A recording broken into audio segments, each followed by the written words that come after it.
Modi superman નહીં પણ મોંઘવારી મેન છે. પ્રિયંકા ગાંધીએ જણાવ્યું ધરમપુર ખાતેની ચૂંટણી જાહેર સભામાં. કોંગ્રેસના નેતા પ્રિયંકા ગાંધીએ ગુજરાતના વલસાડ જિલ્લાના ધરમપુર ખાતે જાહેર સભાને સંબોધતા વડાપ્રધાન નરેન્દ્ર મોદી અને ભાજપ સરકાર પર તીખા વાર કર્યા હતા.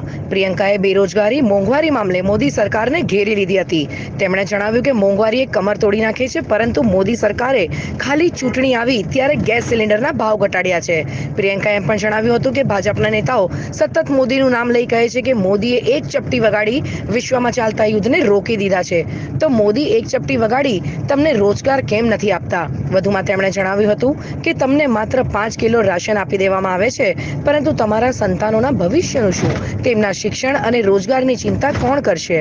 પ્રિયંકાએ તેમના દાદી ઇન્દિરા ગાંધી અને પિતા રાજીવ ગાંધીને યાદ કરતા જણાવ્યું હતું કે તેઓ જ્યારે પોતાના મત વિસ્તારમાં કે દેશના ખૂણે ખૂણે જતા ત્યારે લોકો તેમને પોતાની સમસ્યા કહેતા અને તેઓ તેમને શાંતિથી સાંભળતા.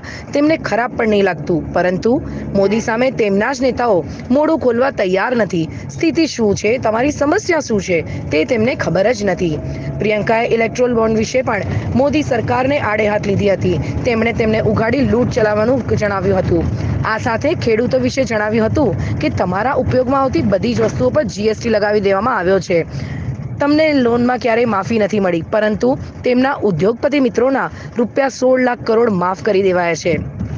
પ્રિયંકાએ ગેરંટી આપી હતી કે ઇન્ડિયા ગઠબંધન જો સત્તામાં આવશે ત્યારે ખેત પેદાશની તમામ વસ્તુઓ પરથી જીએસટી હટાવી દેવામાં આવશે. તેમણે કહ્યું હતું કે મોદી સ્ટેજ પર તો એવી રીતે આવે છે જાણે સુપરમેન હોય, પણ તે સુપરમેન નહીં, મોંઘવારી મેન છે. પ્રિયંકાએ મહિલાઓ પર થતા અત્યાચાર મામલે પણ જણાવ્યું હતું કે જ્યારે મહિલાઓના અત્યાચારના કિસ્સા બહાર આવ્યા ત્યારે મોદીએ મોઢું ફેરવી લીધું છે. પ્રિયંકા ગાંધીએ લોકોને અપીલ કરી હતી કે કોઈની વાતોમાં આવી ન જતા તમારી સ્થિતિ કેવી છે, તમે કેવું જીવન જીવી રહ્યા છો તે જોઈ વિચારીને મતદાન કરજો.